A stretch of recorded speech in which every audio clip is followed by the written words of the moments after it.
Filhos de Zambi, filhos de Deus, filhos de Olorum, que Deus e Pai Oxóssi abençoe. Senhores e senhoras, se você está me vendo de dia, um excelente dia e abençoado para você. E se você está me vendo de noite, chega pertinho de mim, não tenha medo, que minha mãezinha Iemanjá traga para você aquela noite de sono esplendorosa, senhores e senhoras. Então é o seguinte, está havendo uma escassez de mais velhos no culto.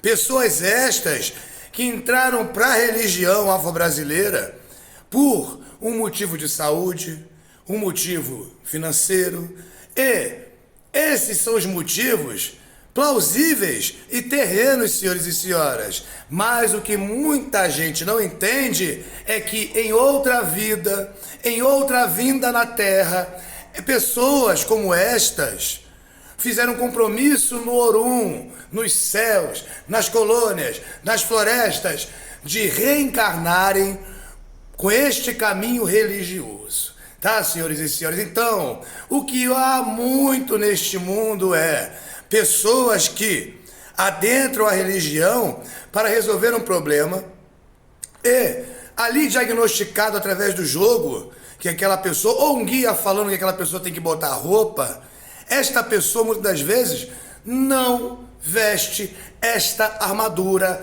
branca de Zambi. De Deus, senhores e senhoras, esta pessoa prefere dizer que não tem tempo, esta pessoa prefere dizer que não dá, que a vida é corrida, que não aceita, que é muita responsabilidade. Então vamos pensar um pouco, senhores e senhoras. Será que é responsabilidade real uma pessoa se religar a Deus e ao seu Deus interior, se religar aos seus guias, mentores espirituais, guardiões, exus e pombagiras, ancestrais, mentores, santos, enfim, senhores e senhoras? Será que é tão difícil assim? Será que é tanta responsabilidade você ter um papai, uma mamãe adotiva ou adotivo no seu caminhar e irmãos adotivos? Onde eu quero chegar? Muitos e muitos são os seres humanos encarnados que na religião afro-brasileira não tem somente um pai de santo, uma mãe de santo ou irmãos de santo. Tem numa verdade, senhores e senhoras, a primeira família. Porque não tem família carnal, porque não tem família de sangue, porque o destino os levou e apenas eles sobraram, ou foram abandonados pelos seus entes queridos encarnados, ou muitas das vezes não são compreendidos, porque quando você desperta para a espiritualidade, você não se adapta mais a certas situações, a certos costumes, a certas energias, a certos locais e a certas pessoas, senhores e senhoras.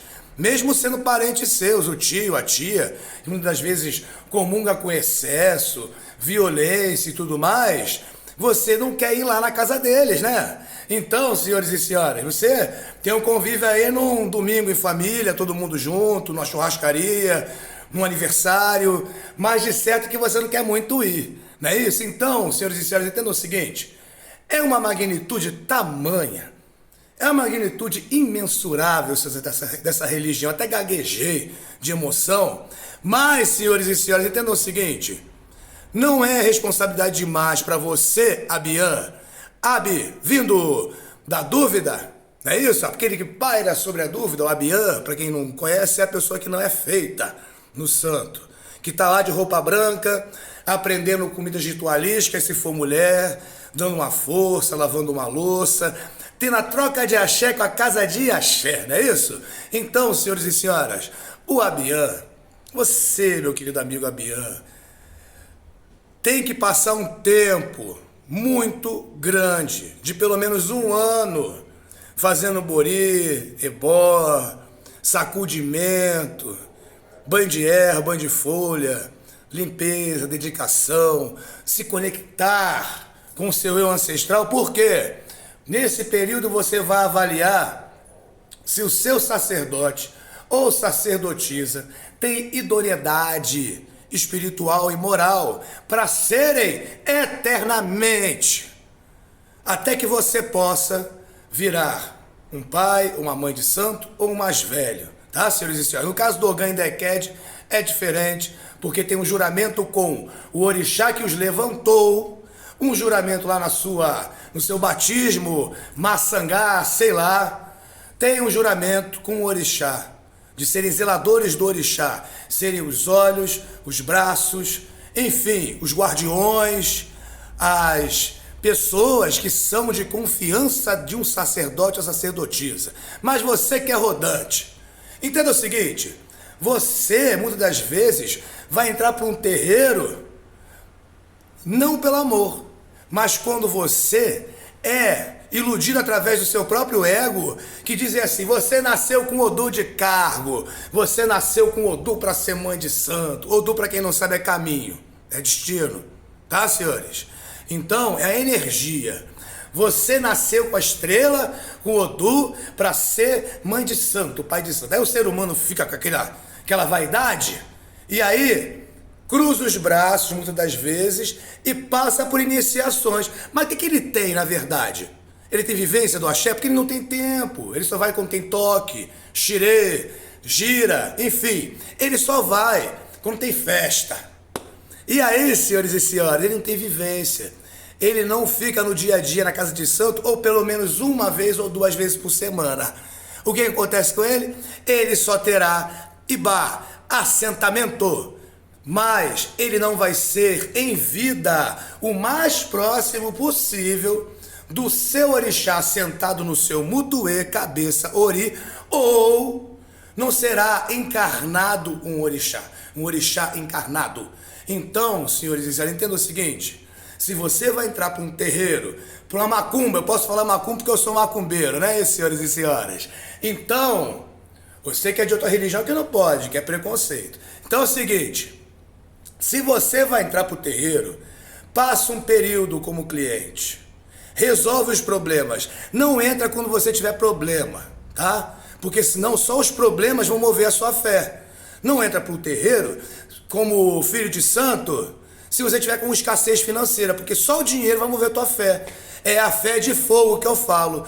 O fogo precisa de combustível para ser alimentado. Então, fé se alimenta de fé, fé se alimenta de conexão. Esse tipo de chama, senhores e senhoras, tem que ser a chama do amor, a chama da fé, a chama do culto, porque os nossos ancestrais se reuniam em volta de uma árvore sagrada ou de uma fogueira sagrada para agradecer pela colheita, pela família, pela esposa, pelo marido, pelos filhos, pela comida, pelo alimento, pelo sol, pela lua, pelo vento, pela água potável para beber, enfim, senhores e senhoras.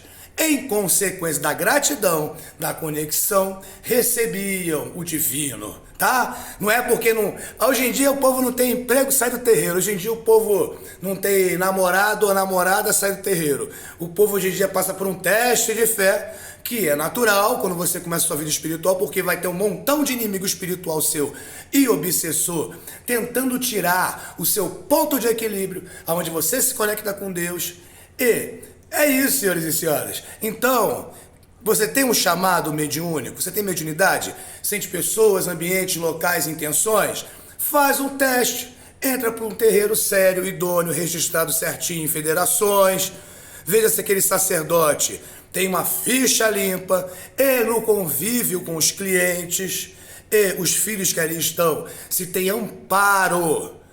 Tá, senhores e senhoras? O importante nesta vida é estar amparado. Aí você entra provisoriamente e passa um período longo com a Abiã. Como não iniciado, só botou roupa, não fez santo. Tá, senhores e senhoras? Fazer santo é por amor, por quê? Se você realmente nasceu com um caminho para ser um sacerdote, você vai ter que ter ética, moral, fé e postura, tá? Então, e aí o mundo espiritual vai cobrar de você se você não tiver isso com outro ser humano. Então, senhores e senhoras, aí sim você terá responsabilidade. Não é como filho de santo que a tua responsabilidade é grande, não. É quando você virar um juiz, um mais velho, um ebome, uma mãe de santo ou um pai de santo. Tá, senhores e senhoras? Então esse é o recado da espiritualidade para você que tá com a cabeça fechada, que tá olhando assim, ó, como um cavalo com antoles. E eu só tenho a vos agradecer, minha linda família, filhos de Zambi, filhos de Deus, filhos de Olorum, que Deus e Pau Axás abençoe, senhores e senhoras, orixá é amor.